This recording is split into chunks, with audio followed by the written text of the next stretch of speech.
बहुत समय पहले सोनपुर गांव में प्रतिभा नाम की एक लड़की अपने माता पिता के साथ रहती थी। प्रतिभा को भोजन बहुत प्रिय था। क्या बात है, इतनी देर क्यों लग गई? सहेलियों के साथ गप्पे लड़ा रही थी क्या? ऐसा नहीं है माँ, मैं करेले लेने गई थी, पर लक्ष्मी दीदी के घर पर नहीं था, तो बाजार जाकर ले आई। 2 दिन रुक जाती तो डाली पर उग जाती, खरीद कर लाने की क्या जरूरत थी? माँ, तुम्हें तो पता है ना, मुझे करेला बहुत पसंद है। मैं इसके लिए कितनी भी दूर जा सकती हूँ। वो छोड़ो, इसकी सब्जी मत बनाना, मसाला लगा के तल लेना। रोज तली हुई सब्जी कहाँ से बनाऊं? पता है कितना तेल लग जाता है? तुम कैसे करोगी मुझे नहीं पता। आज करेला फ्राई के बिना मैं कुछ भी नहीं खाऊंगी। कल जब तुम्हारी शादी हो जाएगी, उसके बाद भी ससुराल में ऐसे ही हट लगा के बैठोगी तो सब क्या कहेंगे कि माँ ने यही सिखाया है। ऐसा है तो मैं शादी ही नहीं करूँगी। बातें छोड़ो और खाना बनाओ माँ, मैं जाकर पानी भर कर लाती हूँ, ठीक है? फिर प्रतिभा पानी लेने चली गई। पानी लेने आने में इतनी देर क्यों लगाई तूने? पता है कब से राह देख रही हूँ। तेरी वजह से मुझे भी माँ की डांट खानी पड़ेगी। अब जल्दी चल। बाजार से वापस लौटने में देर हो गई। अरे कल सोनम की शादी में कैसा खाना बनाया था? कोई भी सब्जी अच्छी नहीं थी। मुंह जूठा करना था, इसीलिए मैंने खा लिया, वरना मेरा तो बिल्कुल भी मन नहीं था। खाना ठीक तो था, तुझे क्यों अच्छा नहीं लगा? सुना है खान पान में बड़ा खर्चा किया है। 3 तरह की मिठाइयाँ भी तो थी। इतना सब तो कर लिया, पर तली हुई एक भी सब्जी नहीं रखी थी। सभी साधारण सब्जियाँ ही थी। ऐसा भोजन हम घर पर नहीं खाते हैं क्या? क्या पता तुझे खाने के अलावा और कुछ सूझता ही नहीं है। हमेशा ये सब्जी कैसी है, पकवान कैसा है, बस यही सब। इसके अलावा और कुछ कहना होता है तुम्हें? भोजन का ज्ञान होना भी कला है, पता है? उसमें भी पहले रैंक पर हूँ मैं। तुम्हें क्या पता करेले को मसाले में लपेटकर उसे तेल में तलकर खाने में क्या स्वाद आता है। छी, कितने कड़वे होते हैं। तू हमेशा करेला ही खाती रहती है क्या? करेले ऐसे ही नहीं बनते, पहले उसे कच्चा आग में भूनते हैं, उससे उसका कड़वापन पूरा चला जाता है। और पता है क्या बढ़िया स्वाद आता है। और हाँ, अंत में थोड़ा सा गुड़ डालो तो उसका कहना ही क्या। न जाने तुमसे कौन शादी करेगा, उसे तू हर दिन करेला खिलाकर ही मार डालेगी। कहीं ऐसा ना हो कि वो तुम्हें वापस मायके छोड़कर चला जाए। अच्छा ध्यान रखना। चल, घर आ गया है, मैं चलती हूँ अब। हाँ हाँ जा, स्वाद पहचानने वाले जीभ भी होने चाहिए, जो तेरे पास है ही नहीं। पानी लेकर प्रतिभा अपने घर पर पहुंची। अरे वाह माँ, बहुत अच्छी खुशबू आ रही है। करेला बन गया क्या माँ? नहीं, अभी आधा घंटा लगेगा बनाने में। तब तक तू सब्जी को चलाते रहना। यह क्या माँ, मैंने तुमसे फ्राई बनाने के लिए कहा था, तुमने सब्जी बना दी। मैं इतनी दूर बाजार से करेला फ्राई बनाने के लिए लाई थी, सारा बेकार कर दिया तुमने। तेरे बाबा को तला हुआ पसंद नहीं और तुझे भुना हुआ। दोनों के लिए हर रोज 2-2 सब्जियां मुझसे नहीं बनेगी। तुझे फ्राई खाने का इतना ही मन है तो कुछ करेले तो बचा लिया कर और खुद बना लिया कर। ये तुमने क्या किया? वैसे भी मैं कितनी थक चुकी हूँ बाजार से करेला लाने में। मेरी पूरी मेहनत पर पानी फेर दिया तुमने। घर पर ही जब करेले की बेल लगी हुई है तो क्या जरूरत थी बाजार से लाने की? उस बेल में लगकर पकने में और 3 दिन लग जाते माँ, और इतने दिनों तक मुझसे नहीं रुका जाता है। इस तरह प्रतिभा को तली हुई सब्जी बहुत ही ज्यादा भाती थी, न कि भुनी हुई सब्जी। फिर एक दिन प्रतिभा के लिए एक रिश्ता आया। बेटी प्रतिभा, तेरे लिए एक रिश्ता आया है। सुना है परिवार वाले बहुत अच्छे हैं। लड़का सरकारी नौकरी करता है। उन्होंने तुम्हें देखा है। लड़के को तुम बहुत पसंद हो। अगर तुम हाँ कहो तो शुभ मुहूर्त देखकर तुम्हारी शादी कर देते हैं। मेरा अभी शादी करने का मन नहीं है। ये क्या कह रही हो? तुम्हारी उम्र की लड़कियों की शादी हो गई है। तुम्हारा ऐसा शादी करने से मना करना सही नहीं होगा। ऐसे रिश्ते रोज रोज नहीं आते हैं। क्या तुमने कहा सरकारी नौकरी है? कौन है वो? वो काशी नगर वाली शालिनी जी है ना, उन्हीं का बेटा है, इकलौता है, बहुत जायदाद है। तुझे बताना तो मैं भूल ही गई। सुना है उनके घर में करेले की लंबी बेल लगी हुई है। हर दिन 2 किलो तक करेले तो निकल ही आते होंगे उस बेल से। अच्छा, मुझे लगता है तब तो ये भले लोग होंगे। मुझे रिश्ता मंजूर है माँ। लगता है तो उस लड़के की वजह से नहीं बल्कि करेले की बेल की वजह से शादी करने के लिए मान रही है। देखा, बस यही बात मुझे अच्छी नहीं लगती। इस तरह प्रतिभा की शादी काशी नगर वाले विवेक से हो जाती है। प्रतिभा ने ससुराल में गृह प्रवेश किया और पहले दिन अपनी पहली रसोई बनाई। कैसा लगा आपको खाना? करेला फ्राई कैसा बना है? बहुत ही स्वादिष्ट है, मुझे सच में अच्छा लगा। लगता है तुम खाना बहुत अच्छा बनाती हो। हाँ, क्यों नहीं। आलू फ्राई, भिंडी फ्राई, पटल फ्राई और सबसे बढ़िया करेले का फ्राई, सभी कुछ बढ़िया बना लेती हूँ मैं। एक बार जो मेरे हाथ से बना हुआ करेला खा ले, वह कभी नहीं भूलता उसका स्वाद। हाँ, ये सब्जी सच में अच्छी बनी है।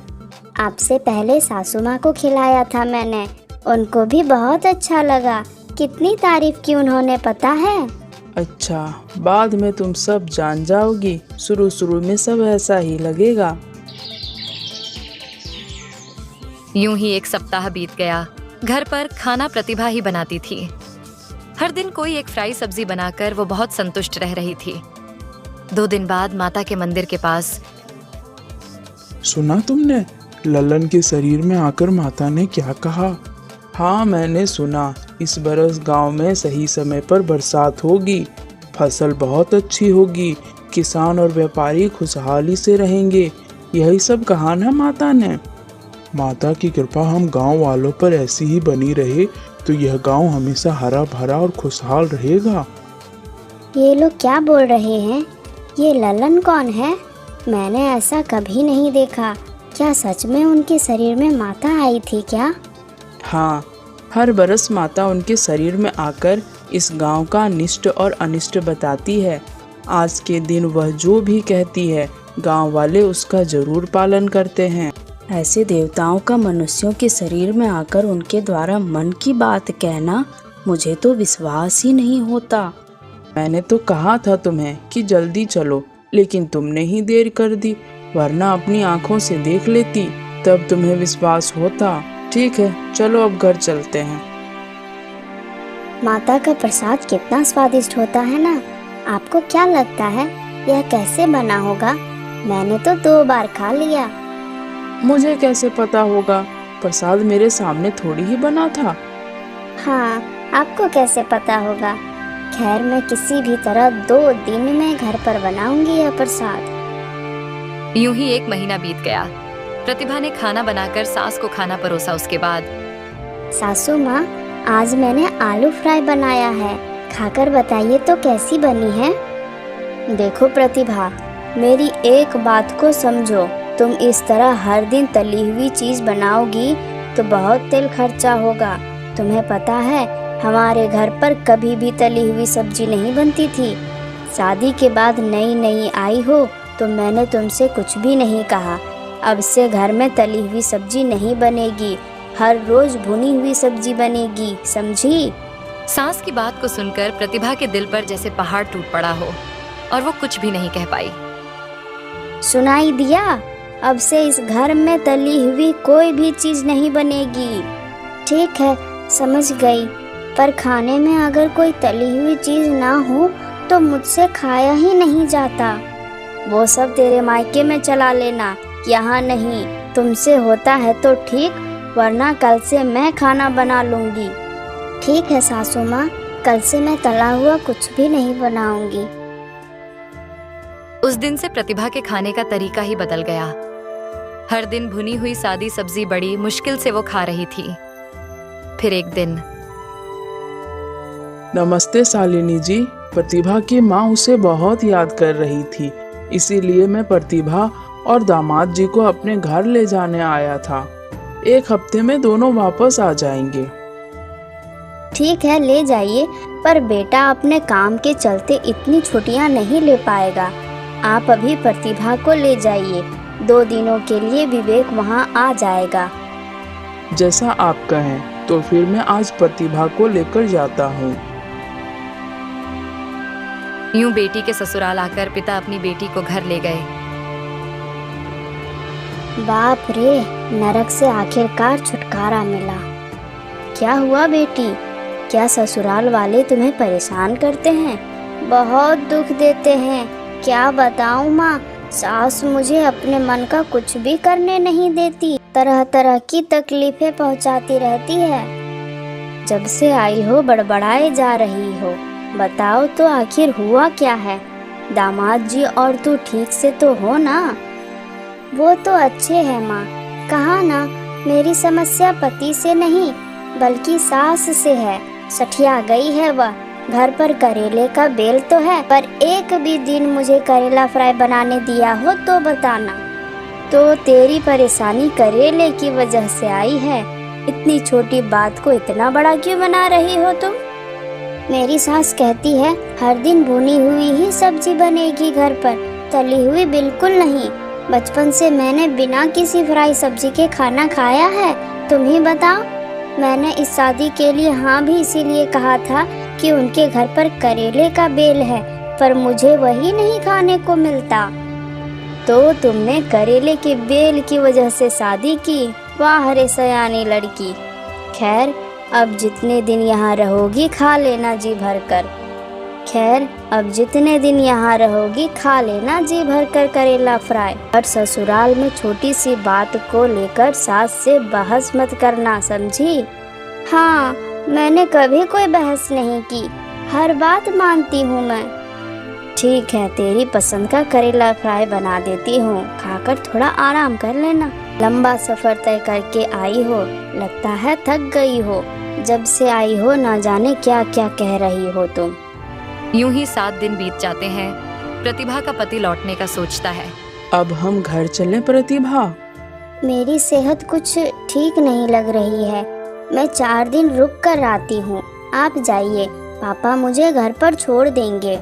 अपनी सेहत का ख्याल रखना, ठीक होने के बाद घर आ जाना, ठीक है ना प्रतिभा? अभी मैं चलता हूँ। तेरी खाने की चाह की वजह से कितना झूठ कहा तुमने, ठीक तो है ना तू? और 4 दिन रुककर मेरी पसंद की चीजें खाकर जाना चाहती थी, इसीलिए झूठ कहा। इस तरह 4 दिन बीत जाते हैं और फिर प्रतिभा के पिता उसे उसके ससुराल छोड़ाते हैं। 1 सप्ताह बाद मैं अपनी बड़ी बेटी के घर जा रही हूँ, शाम तक वापस लौट आऊंगी। घर का अच्छे से ध्यान रखना, समझी? आप जाइए, आराम से होकर आइए, मैं ध्यान रखूंगी। चलो, किचकिच करने वाली सास तो गई, शाम तक नहीं आएगी। जल्दी से करेले तोड़कर फ्राई बना लेती हूँ। ऐसे प्रतिभा ने अपनी मनपसंद फ्राई बना ली। खाना तो बन गया, पर सास को पता चल जाएगा कि मैंने फ्राई बना लिया है। वैसे उन्होंने कहा है कि वो शाम को लौटेगी, पर अगर जल्दी लौट आई तो उन्हें देखकर पता चल जाएगा कि मैंने फ्राई बनाया हुआ है।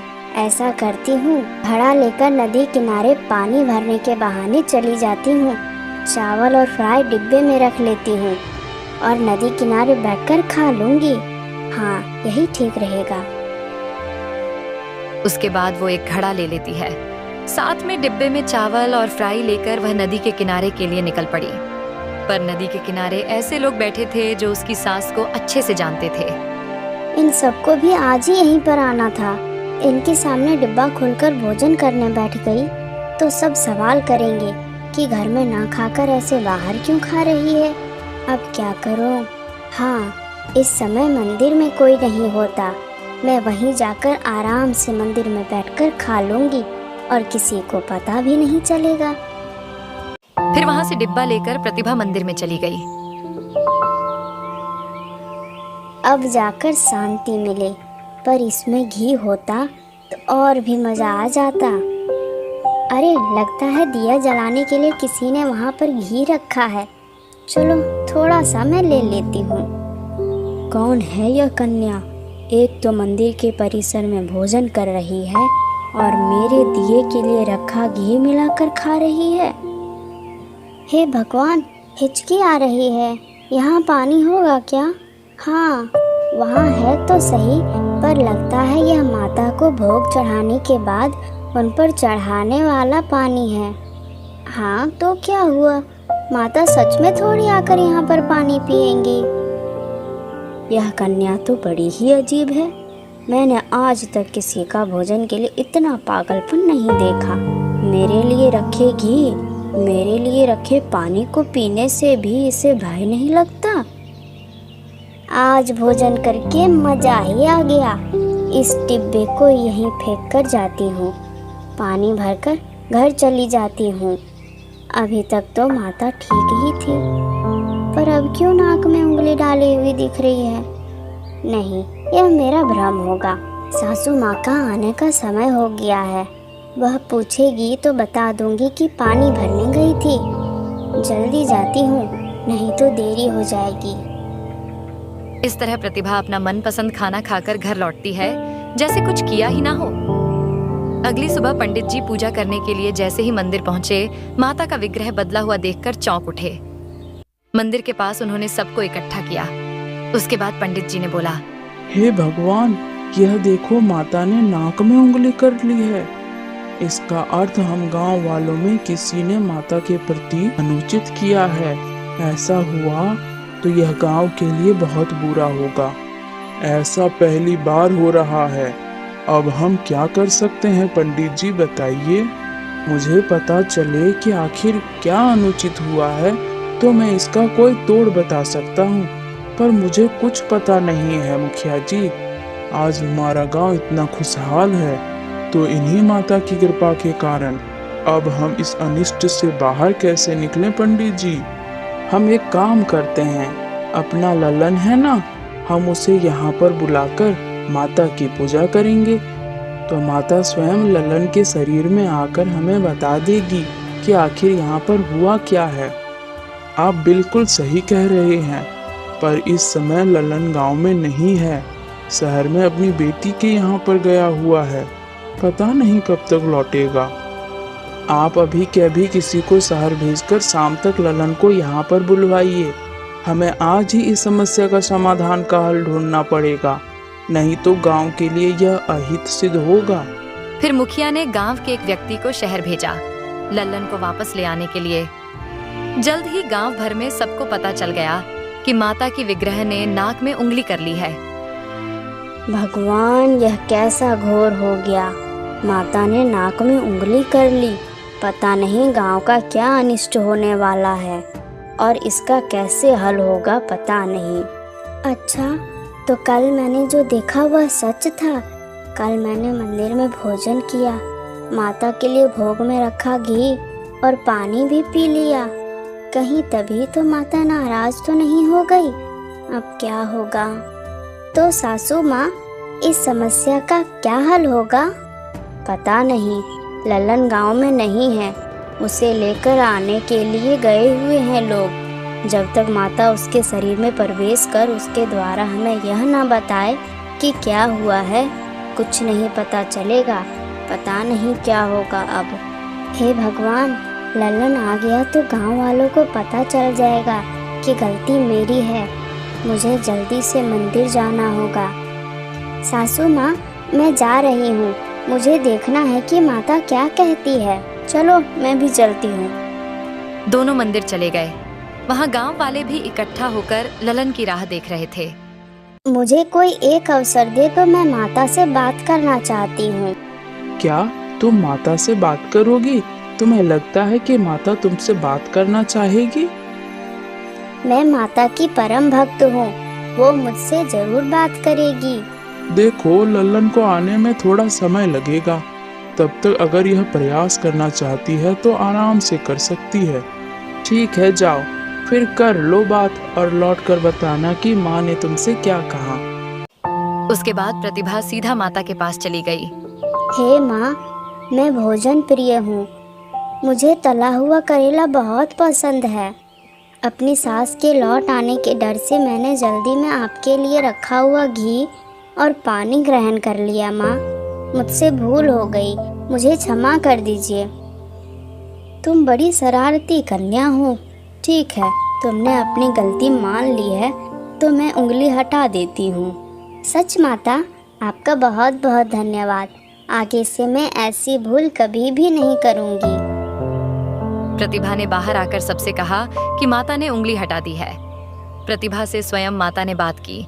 यह जानकर सभी गांव वाले प्रतिभा का बहुत सम्मान करने लगे। उस दिन के बाद सास के मन में भी बहू को लेकर मान बढ़ गया। प्रतिभा जो भी पकाना चाहती थी, सास उसे मना नहीं करती थी। इस तरह प्रतिभा हर दिन अपना मनपसंद व्यंजन बनाकर खाती और खुशहाली से जी रही थी।